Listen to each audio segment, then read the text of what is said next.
So he is telling through the path of knowledge when he is trying, so he is thinking in one way, and the path of another meditation, he is thinking in one way, but he acquires a third kind of knowledge about God when God reveals himself to him. That means the direct perception, when the God is revealing himself, then there will be no doubt, everything will be very clear. If God himself reveals to his devotee the nature of divine incarnation, how he plays in human form, then the devotee doesn't have to reason about the problem or need an explanation. So that is exactly what happened with the Vyasadeva. The Vyasadeva was meditating when in the Bhagavata, the creation of the Bhagavata, the Veda Vyasa, he was instructed by the Narada. The Narada told that you won't get peace unless and until you spread the message of the Lord in this way. So after listening from the Narada about the God, then the Veda Vyasa meditated. And in his that pure mind, the whole thing was revealed by the God himself. So there was no doubt, there was no question. So that is the reason when the people are meditating and the God is revealing himself. That is exactly what the Sri Ramakrishna is telling, and there will be no doubt. Do you know what it is? Like, suppose a man is in a dark room. He goes on rubbing a match against a matchbox, and all of a sudden light comes. Likewise, if God gives us this flash of divine life, all our doubts are destroyed. So these are the example that we all know. In a dark room where there is no other thing but a matchbox, we are trying to light that.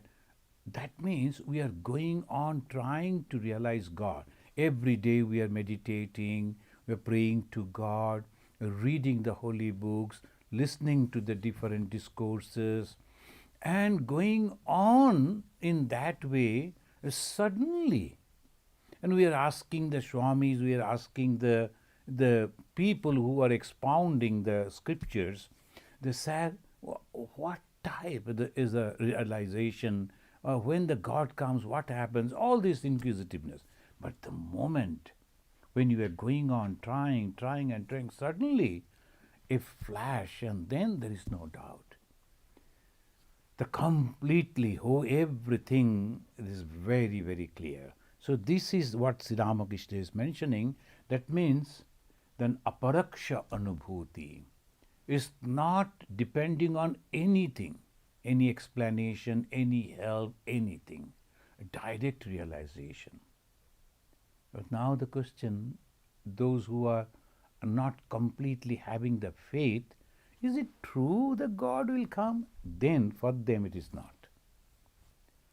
When there is a complete conception, complete faith that God can take any form, and whatever form I like, and I like to see him in that form, he will reveal himself in that form.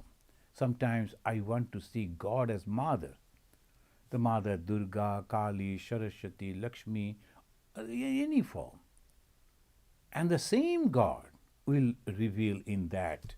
Or sometimes as the Krishna, Rama, Shiva, Bhagavan, Vishnu, in that form also. So it depends on the person who is praying. The Atman, the Brahman, is all-pervading consciousness. That is exactly what Sri Ramakrishna will mention. He will give the hint in the next para. It is all-pervading, it is all consciousness. But for the betterment of the individual self, it takes the form. And it is true. There is no question of doubting.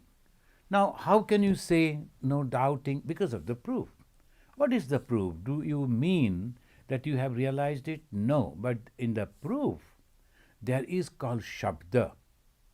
And the Shabda, we can believe those people who have truly realized. How can you believe them? Because of their life. Completely unselfish life, full of love, full of concern for others.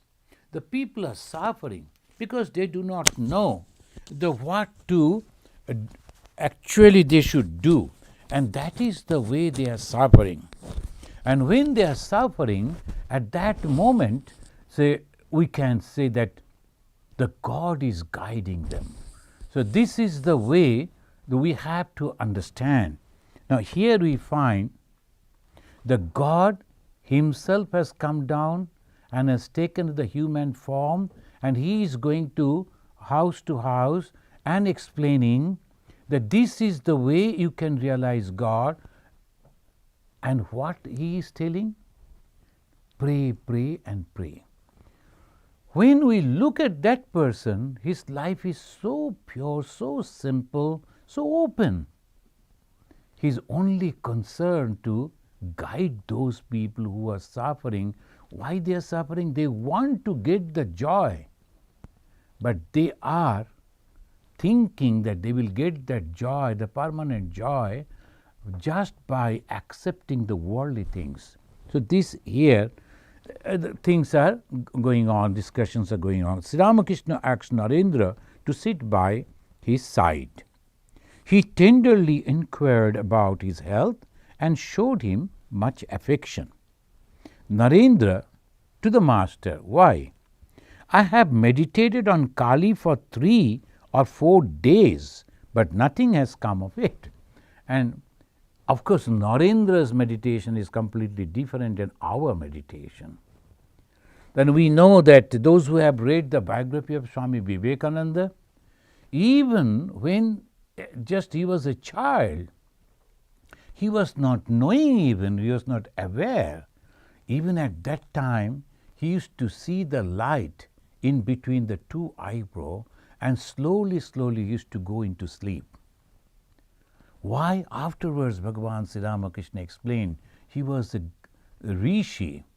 He was one of the 7 great rishis who could restrain their individuality even in that cosmic place. So that Sapta Rishi, the concept of the Sapta Rishi in the Hindu tradition, Sanatana tradition, the one of them. So obviously his mind was so pure. And in one place, Sri Ramakrishna very clearly mentioned that Narendra, Rakhal, Baburam, they are pure. They are already the realized soul. But whatever they are doing only to teach others, they are just taking birth in a family as we take, then they are going to the school as we go, they are growing up in the neighborhood as we do, then they are slowly, all their behavior just like us. Suddenly Narendra manifests as a great power. We say, oh, how it is possible? The many of the contemporary of Swami Vivekananda, that's why they could not accept it. Why? That boy was with us, he used to come to us, he used to sing in our houses. No, why suddenly people are accepting him? And no, the manifestation. They were not ordinary, certainly ordinary person. Even sometimes our brahmacharis who have joined under us, we have seen they are growing up, we used to guide them. Suddenly one of them is becoming great scholar. It was there already in the past birth. So by that way it manifests. So this is Bhagavan Sri Ramakrishna knew this boy who is now talking in this way. Why I tried to meditate on Goddess Kali for last 4 or 5 days, but nothing happened. Sri Ramakrishna didn't know, hey, what is this? For only 4 days you are meditating and you are asking the success. He never said like that. Rather he said, all in good time, my child. Then he is mentioning Kali is none other than Brahman. That which is called Brahman is really Kali. This is a revolutionary statement. The Kali is Brahman and Brahman is also Kali. The great philosophers, they will have a great debate on this. So what do you mean by this? Brahman, how it can be the Kali? Is it from the point of view of the non-dualistic or qualified qualified non-dualistic, and or from the dualistic view, what you are mentioning? There is a great debate, it continues always, whether Sri Ramakrishna was a Advaitin or Vishishta Advaitin, whether he was a Advaitin or Vishishta Advaitin. Advaitin, because he used to cry to for God. He always wanted to pray to God and inspire people to pray to God. So always it happened. Is he a Dvaitin? Or sometimes he will be telling, so as just a few days before also he studied, that if you have to get the complete weight of a bell, so you have to, the bell fruit, that you have to weigh with everything. The kernel and the shell and the seed, everything, then only. So it is a conception of the qualified non-dual thing. Vishishta Advaita, the people will be. But Sri Ramakrishna is beyond all this.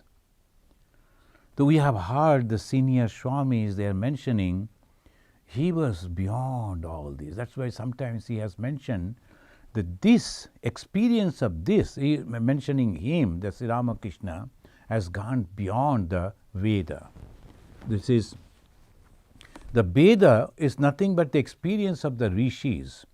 And Sri Ramakrishna said that he has experienced much, much more than that.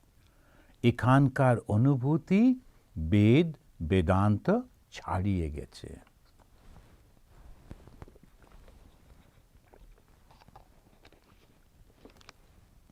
Sorry.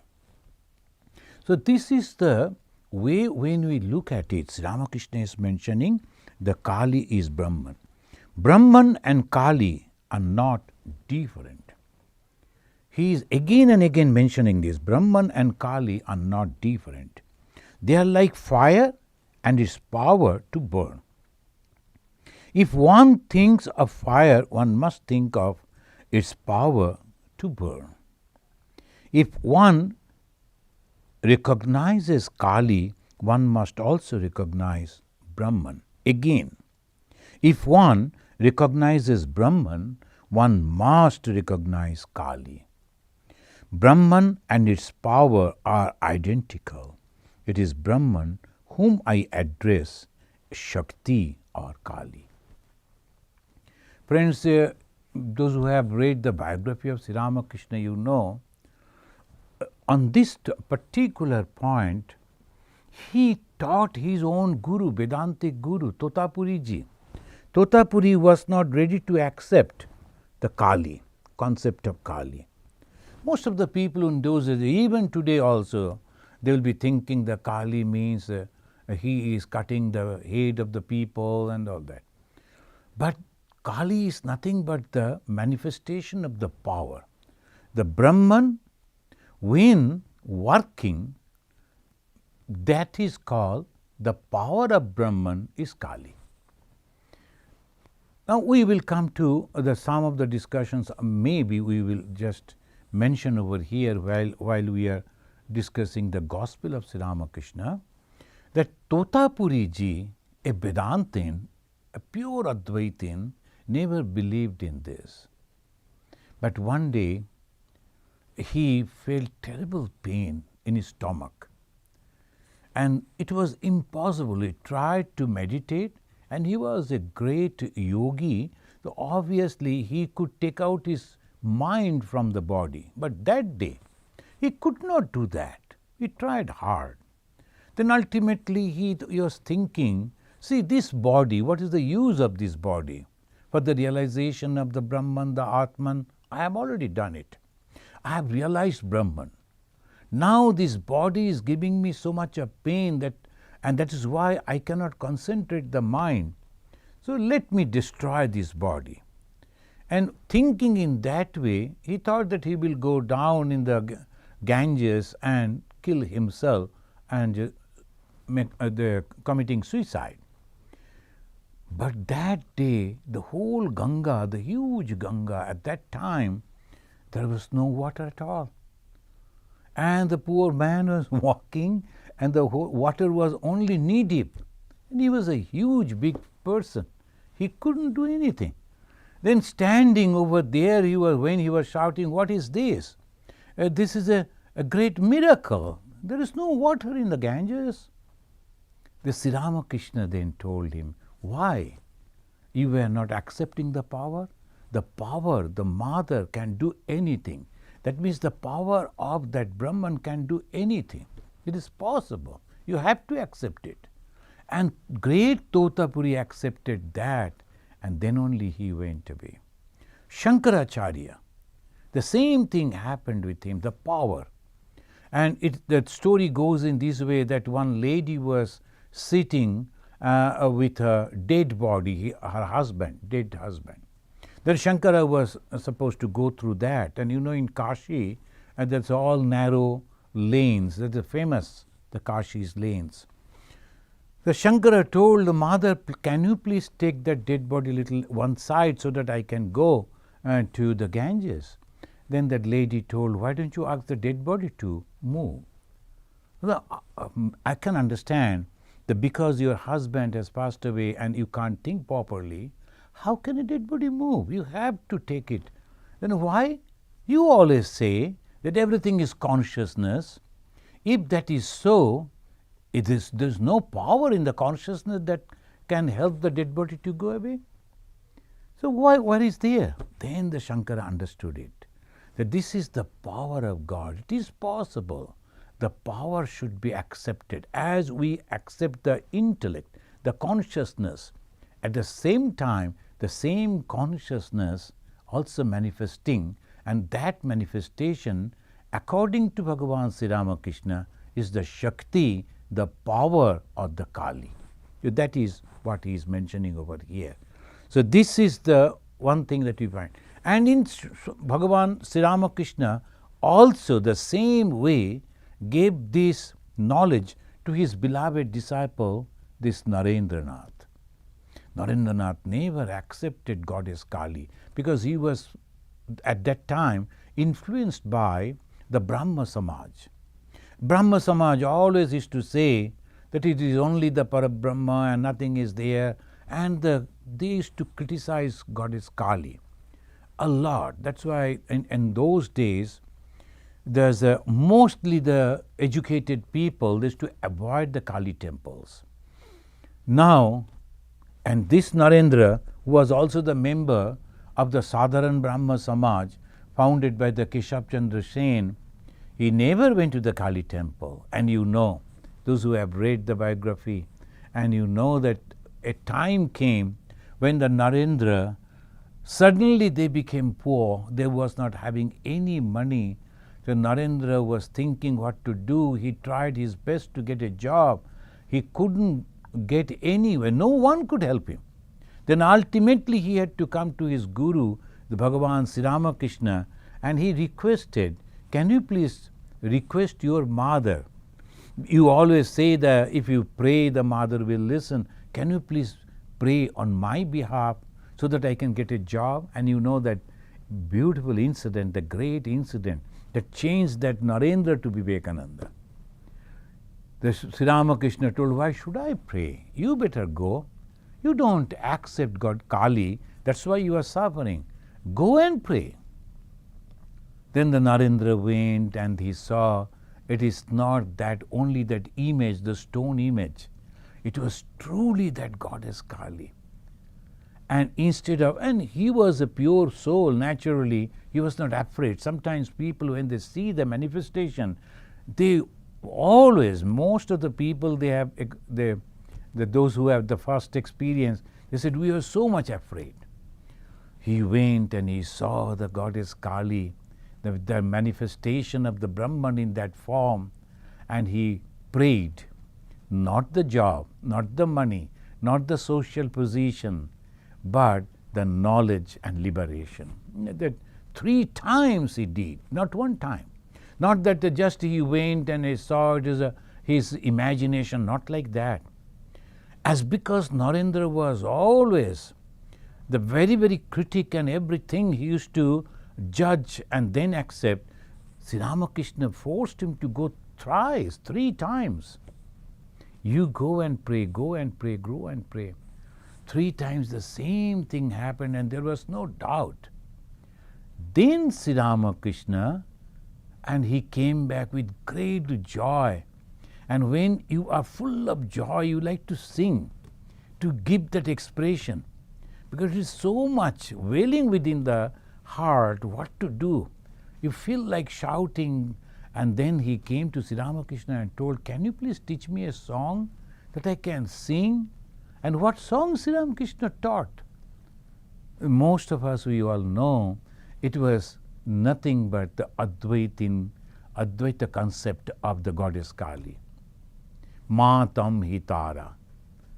That you are that Tara. Sometimes you are in male form, sometimes female form, sometimes nothing. You are sometimes white, sometimes black, sometimes yellow, and sometimes no color. So this is the way that song goes. It is the conception of the Vedanta. So the power and the intellect, they are all the same. So, in the Nasadiya, where from this conception of creation came, the Vedantin, they always go to the Nasadiya Shukta. This is a very famous the verse that has been composed, and in the beginning I will only read 3 lines from the translation. It says, in the beginning there was neither not nor ought, neither no nor yes. Whether it was there or it was not there, no one knows.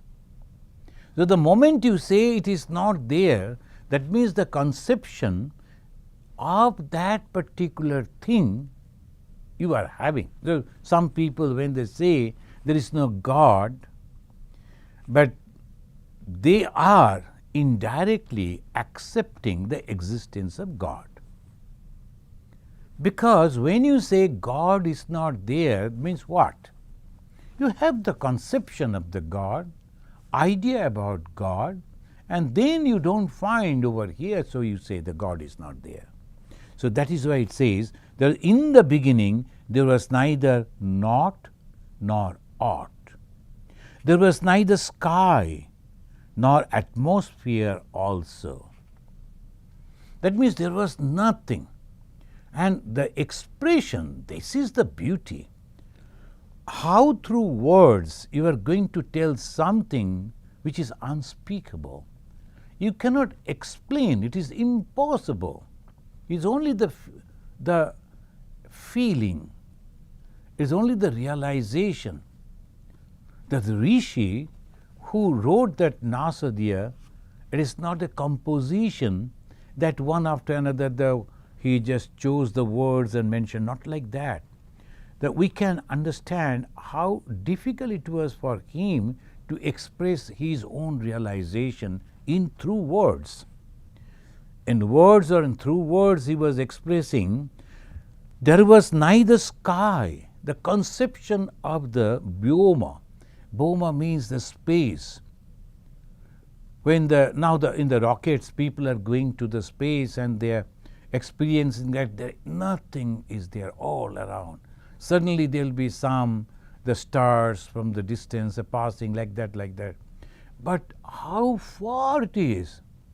Everywhere, wherever you look, it goes, and how big it is. Is there any end where the rocket can take me over there and, oh, this is the end of the whole space? No. So that is called the Vyoma. The Sanskrit word Vyoma means that space, but unlimited. So it says there was neither sky nor atmosphere. Nothing was there. Above, what then enshrouded all this streaming universe? Now he is asking this question, and afterwards he will give the reply. Then where was this universe? The rishi who is composing this or expressing his feeling, his realization, he is asking this question. Now when there was nothing, where was this universe? So there is a beautiful song in the followers of the goddess Kali. They are called Shakta, as because they are worshipping Shakti, the power.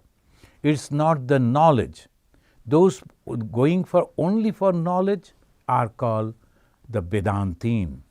And it is the knowledge without any manifestation is Brahman. The Brahman has two aspects. We will come to that. So these are Shaktas. And there is a great scholar and also you can say a devotee of goddess Kali. And when he composed, and he is asking this question, when there was not this, no universe was there, where could you get the skulls? The mother, the goddess Kali, those who have seen the picture, you know that there's a human skulls that's hanging as a garland. So that the person is questioning, but universe was not there, human beings were not there. How could you get those skulls? Brahmanda chilona jakhon mundo mala kothay peli. In Bengali, he is asking this question. Here also the same, the Vedantic Rishi is asking. This is from the Rig Veda, the very first spiritual book, we can say the Rig Veda. There it is asking, what then enshrouded all this streaming universe? There was only pure consciousness and nothing other than pure consciousness. Why they are mentioning pure consciousness? They could simply mention consciousness. But again and again repeating the word pure consciousness. Now, the same consciousness, when it will manifest its power. What is that power? Three qualities: Satya, Raja and Tama. These are the three qualities. That is called the power. And these three qualities, permutation, combination, so many things will come, good, bad, at the middle. So these are the things they will go on. So pure consciousness, that is must be there, that power must be there, Satya, Raja, Tama must be there, but not manifested. When the pure consciousness, there is no manifestation and nothing was there, then it says, then there appeared the first desire. The first desire is called the will of that consciousness. Now if you ask, why? No one can answer. So the Swami Vivekananda, nicely he give this answer. The Hindus are bold enough to say, we do not know. Why the desire came in that consciousness? Why the wave came in different language? They expressed that wave came in that. It was a completely tranquil, as if we can imagine. The consciousness, all pervading consciousness. We cannot imagine. Then we can imagine that must be an ocean. And when you go to the deep sea, and there is no ripple even. If there is no strong wind, no ripple even. Just water, water, water, as if you can walk on the water. As because it is very deep, the sunlight is going but cannot reflecting and coming back. So the water is just like black water. In Indian language it would say kala pani. The kala means that black. Why black? Because the sunlight, of course going, but it is so deep, it cannot come back with the reflection. So that is why. The more the shallow the water, so the sunlight is coming back, the different type of other colors come. It's a deep black water and no ripple, as if you can walk on that in the daytime. I have traveled in that Bay of Bengal and then sailed over that. I have that experience.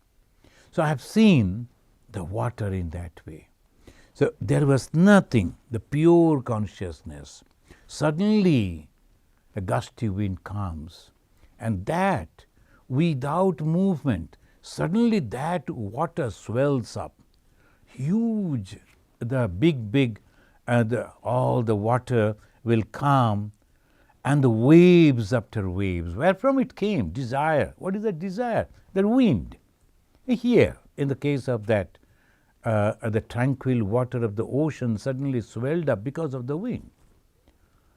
And here he says the pure consciousness, the first desire came, ekaham bahushyama vihi.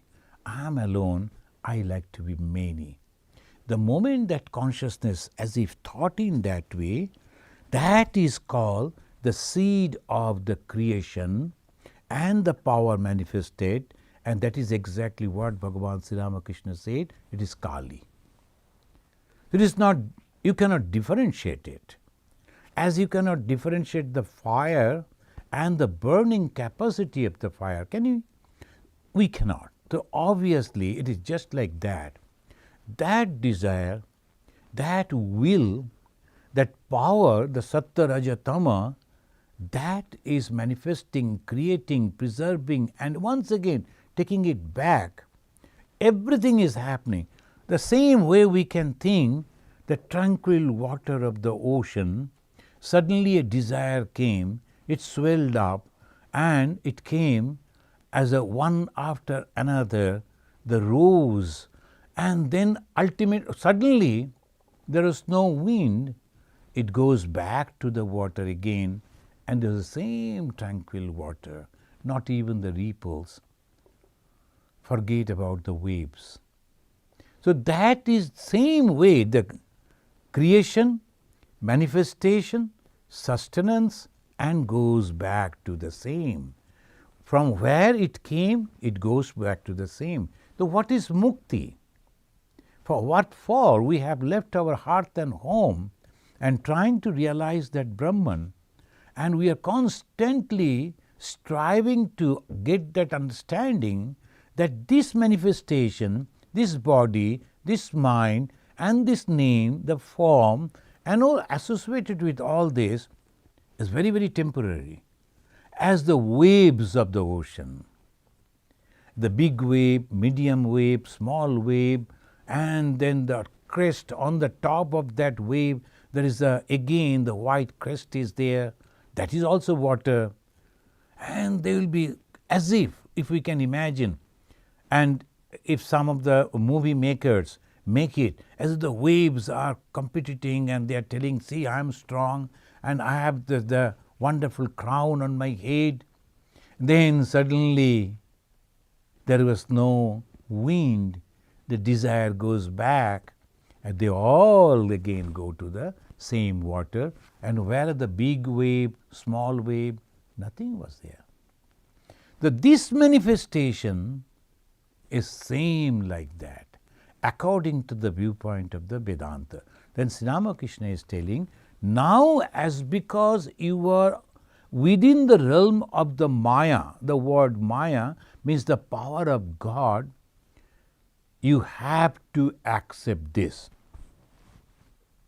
And in the beginning itself, if you deny, without the proper preparation, no growth of spirituality will be there. That is the idea. Why Sri Ramakrishna is telling this? Because of this. This is the way it, from the abhyakta. Abhyakta means non-manifestation. And as an example, again we can say, there is no ripple on the water of that ocean. So abhyakta, bhyakta means manifestation, no manifestation. What was there? Water. What was there in the beginning? Consciousness. How big it is? Unfathomable, unmeasurable. You cannot measure it, it is so big. And that is the way it's called Brahman, the biggest everywhere. Binghati iti Brahman. This Brahman is going on everywhere, constantly growing on, increasing as if. The more you go, it is there. In a big field, when you look, we see the sky has come and met on one point on the field, end of the edge of the field. Now let us go and touch the sky over there. If we try, and you go, the more you go, the more the sky and the field will also go back, isn't it? That is the experience regularly we get. The same way, the consciousness, the Brahman, how big it is the question is also a foolish question, a wrong question, unmeasurable. Immeasurable, you cannot go and touch it anywhere. So that then it comes and manifests itself, and it says that manifestation is Kali. And when this is Brahman, Nirguna, Brahman Swaguna. The Vedantin, there will be the Hindus, the traditional Hindus, they will say, the Sri Ramakrishna, he is today giving the hint of the Vedanta. The Brahman without any aspect, aspect means no qualities, and qualities means Sattarajatama, and without the Sattarajatama no activity, then what is there? Nasadiya Sukta, that Rishi is asking, where was this universe? It was nowhere. You cannot say yes, you cannot say no. What you can say? Nothing unless that realization. And after that realization, you become full with joy. But you cannot express that. Then it comes Swaguna. Then the manifestation comes, the Kali comes. Now you can go, you can pray, and you can talk, you can pray for the vision, everything all begins. So here it says, it comes from the Abhyakta, then the Vyakta. And the Vyakta means manifested. First is the causal aspect, cause. Anything happening must be a cause, and the causal aspect is the Ishvara. Brahman, from that Brahman, the cause, what is that cause? The desire. What is the desire? I like to be many. When that conception comes in that, this Vedantin will give the name Ishvara. Ishvara is entire potency latent in divinity. That is the desire, and that from the desire only all activity comes. Now we are here, suddenly we felt, oh, let us go to some place. Maybe it is so cold in Chicago, let us go to Tampa. That is a good place. The desire comes. The desire only. Now I express that desire to the friends. They also agree. Then we go to the airport, purchase the ticket, take a flight and go over there and enjoy. Everything comes after the desire. And the desire is not manifested. It is there in a subtle form. That subtle form of the desire to become many, if we can have the idea of the mind, suppose. The Brahman has a mind. Suppose. And there, in that mind, the desire has come, I am all alone everywhere. I like to be many. The moment that Shakti comes, it is called Ishvara. That power comes, that's called Ishvara. It is all latent manifestation. That is the in divinity. That is called causal aspect. Then comes the Hiranya Garbha. What is the Hiranya? Hiranya means golden. As because, that this philosophy that we are studying, it is all from India.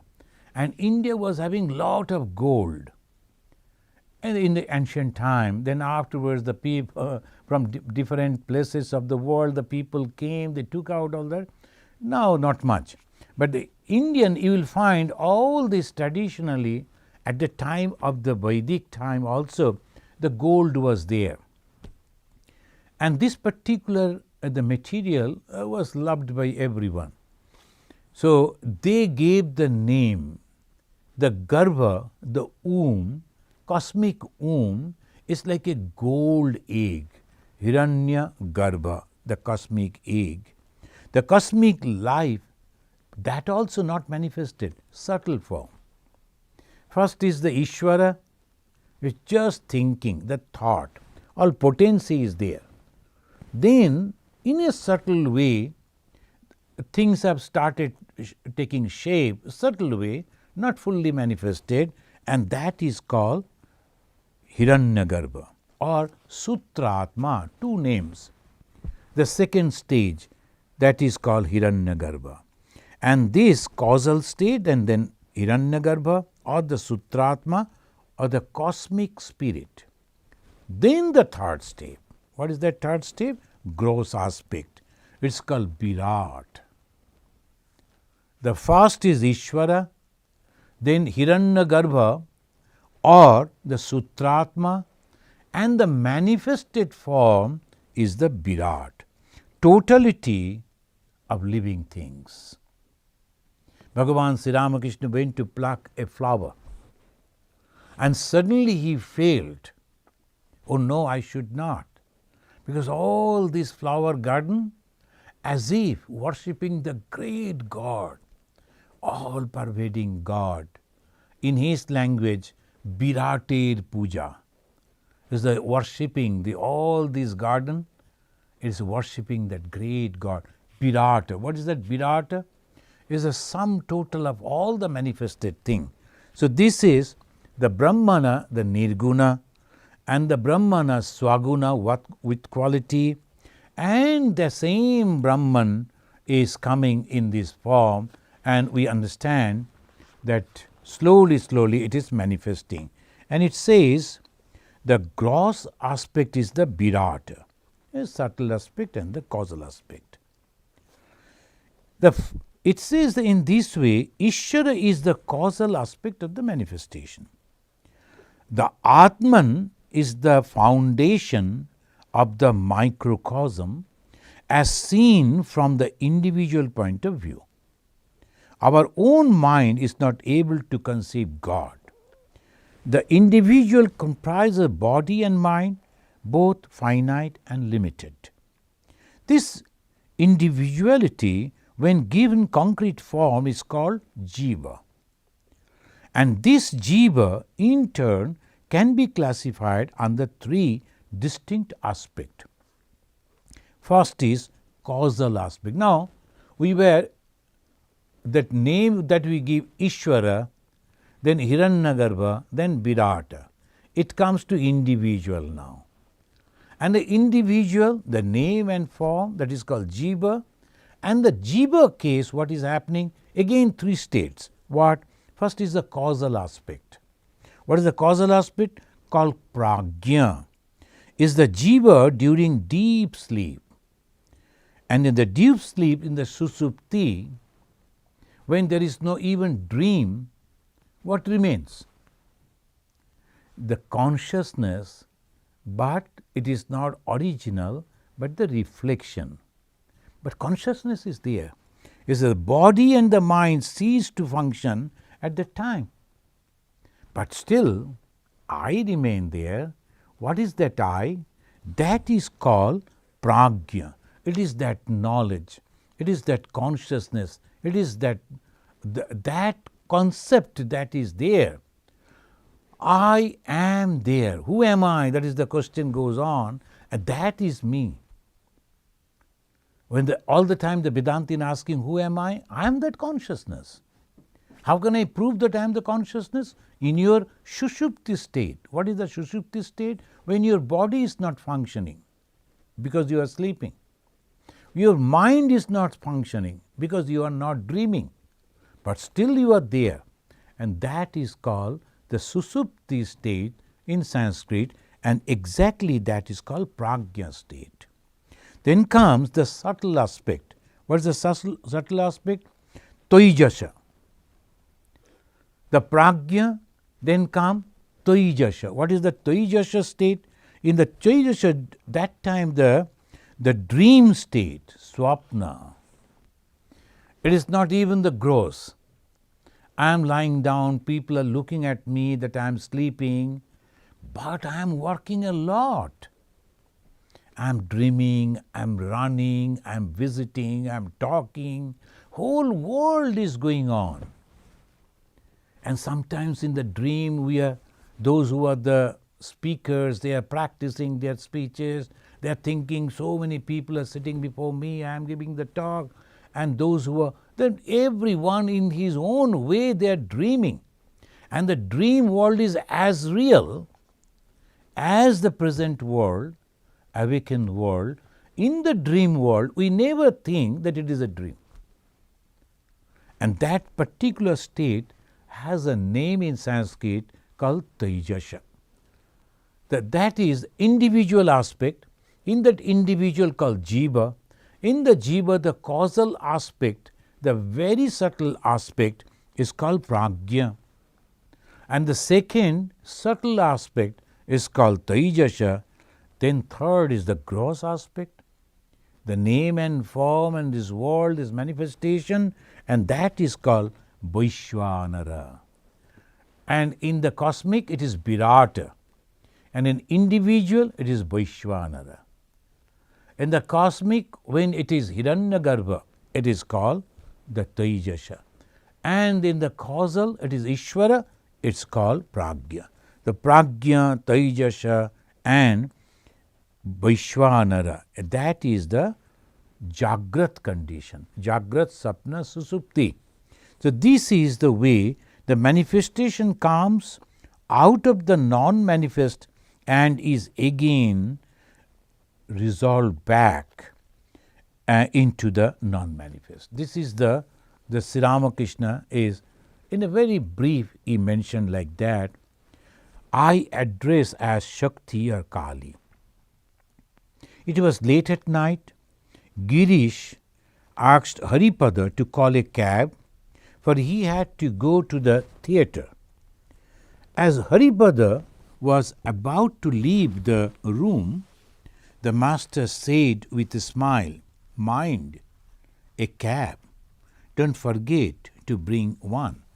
So Sri Ramakrishna is very particular. You know, sometimes some people, they will go out and they will forget what for they came out. It was, in those days, maybe the 7 o'clock or 8 o'clock in the evening was the night. So, and the Haripada also was supposed to go. And the Girish told him, can you please call a cab? And he going out, maybe hurriedly he is going out, and then he will forget what for, and then he will go to his house. Sri Ramakrishna will have to wait, and Girish won't be there. Girish is also leaving for his own, the office, the theatre. Sri Ramakrishna is so particular. Friends, that is the sign of concentrated mind. It is not only that when I am sitting and closing my eyes and then I am thinking, I am meditating. Some people, they will go on telling, nowadays it has become a craze, though I can meditate for 3 long hours. But look at his other behavior. He will be putting his shoes in a very scattered way. The left will be here, the right will be here, and then in this cold country, they all come with the coat and they will be hanging over there, the separate rooms are there. And without taking that, though it is outside cold, I don't know how they forget. But after 3 hours meditation, the great meditator, he is going out without picking up his coat. Now it is our duty to keep that, and we are mentioning over there, lost and found, please, and that person has totally forgotten where he is.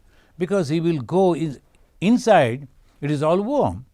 And when he goes out, the body is warm, so don't feel like that. Then he is going and sitting in the car, it is also warm, and he forgets the coat was there. And after 3 hours meditation. So that mind is not trained up. One must be the small little thing, just one line. The Sri Ramakrishna is mentioning him, mind a cab. Don't forget. Don't forget to bring one. All are laughing. Haripada smiling. Yes, sir, I am going just for that. How can I forget it? So it is Haripada maybe feeling that a little bit insult. So Sri Ramakrishna is reminding him. So he is giving the answer in that way. But we should learn from how the Lord is behaving, so particular for everything. You know that in Andaman there was a nice gentleman, I loved him so much. He has passed away. We used to call him the Adhir Datta, his name. He was almost the founder of that. The Adhir Datta Babu was very much excited because he got a check from his office, because he's a retired person. Maybe for some reason he got a check. And we had that time the 50 orphan boys. You know always the boys are boys, so they went to that elderly person and told, we have to, uncle, we should go with you. It is a check, and we should go, because alone if you are going, if somebody snatched the check, then what will happen? Of course he understood, but still he wanted to get them. I told, okay. Then those boys told, we are going, if we walk from here, from our ashrama, and the bank was almost a 2 mile, you have to, and if we walk, then maybe on the street something happened. We are children, we cannot fight, so you better hire a cab. And that was also, okay, that's nothing. There may be 20 rupees we can spend. So the 6 boys and the Datta Babu and the cab, all they went. Why? For the safety of the check to deposit in the bank.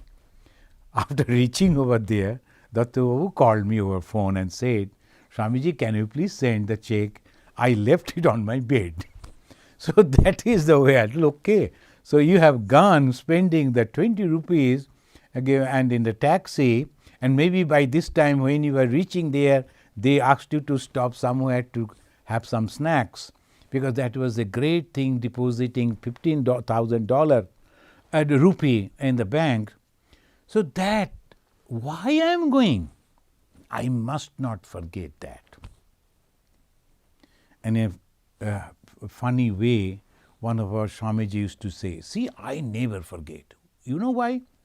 Because I always note down everything, whatever I have been asked to do, in a paper.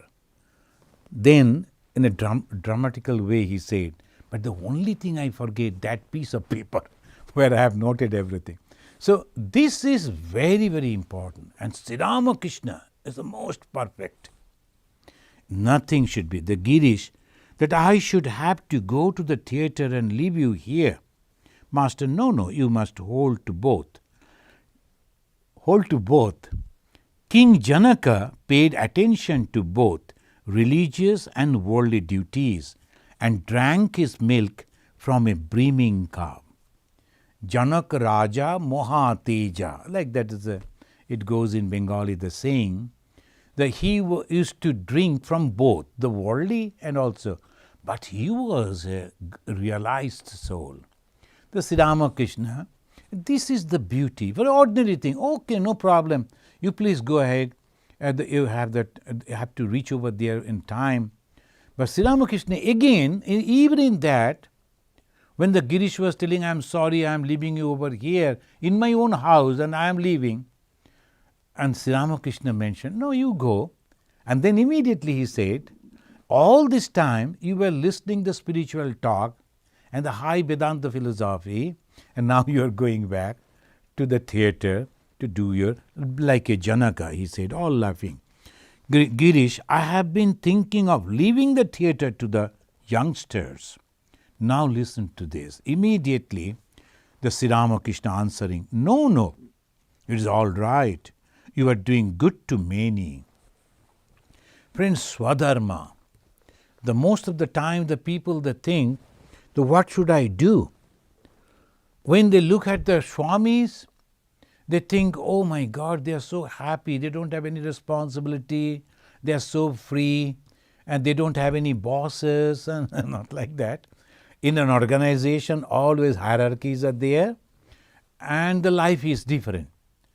But the thing is, wherever you are, either in the household, you are doing the business, or in the job, wherever you are, as maybe an administrator, maybe a king, so whatever, you must not forget that that duty is your spiritual practice.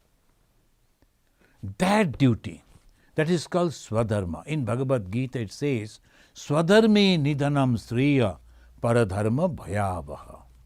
When as a Brahmin, he should not go and behave like a Kshatriya. A Kshatriya should not behave like a Brahmin. Oh no, I am not going to do anything because I will meditate. Look at that person, how calm and composed. That will be terrible. So thank you, friends. We should stop over here. In the next Wednesday again, we will start from here. So that is the Sri Ramakrishna and the Vedanta in nutshell we discussed. And whatever we do, that is our prayer. We should do like that. Any question? One question from Bobby Maloney. She's asking, if the ultimate goal is realization, why do some people keep coming back after achieving this realization? Is it due to leftover desires or to help others? Also, Maharaj, I came to know from Facebook, today is Bobby's birthday. Hi, Bobby. So happy birthday, Bobby. And also many happy returns of the day. I just came to know that it is your birthday. I'm very happy. Friends, Bobby is our very old our devotee of this ashrama, and she has asked this question. Bobby, you have already given the answer in your question itself. Yes, after the realization, when a person is coming back again to this world, that means it is not for the desire, but with an intention to help others. That is the answer. Thank you. Srima Biswas is asking, how should we pray? The Srima that Bhagavan Sri Ramakrishna himself not only said but displayed also. In one place maybe we will come, that there he is showing lying down on his back on the floor, and he is throwing the hand and the feet like a baby and crying, "Oh mother, please come to me, please come to me." That means with a great urge, as a baby who has no other thing but the mother. In that way, if we can pray, that is the true prayer. Thank you. Okay, friends, let us conclude now. And before that, we will, you can also join. This is then someone has written that they want to know this mantra. This Niranjanam Nityam, this is the pranam mantra of Bhagavan Sri Ramakrishna. Today, I will tell you the meaning also. Niranjanam Nityam Anantarupam Bhaktanukampa Dhrita Vigraham Vai Ishavataram Parameshamidyam Tvam Ramakrishnam Shirasa Namamaha. Salutation to Bhagavan Sri Ramakrishna. Shirasa Namamaha. Salutation. The perfect embodiment of the eternal truth, which manifests itself in various forms. Niranjanam Nityam Anantarupam Bhaktanukampa Dhrita Vigraham Vai. Why? To help mankind. And the incarnation of the Supreme Lord who is worshipped by all. Ishavataram. Isha means the Supreme Lord. Avataram is the incarnation. Paramash Middam Sri Ramakrishnam Shirasa Namama. That they were not having any desire. They are some purely pure, completely pure, as because there is no desire. But even then, as the Bobby was asking the question, here is the answer. Even then, They come and take the human form, live among us only to guide us. Thank you. Then we will say Shanti 3 times and we conclude. Om Shanti, Shanti, Shanti. Harihi Om Tat Sat. Sri Ramakrishna Arpanamastu.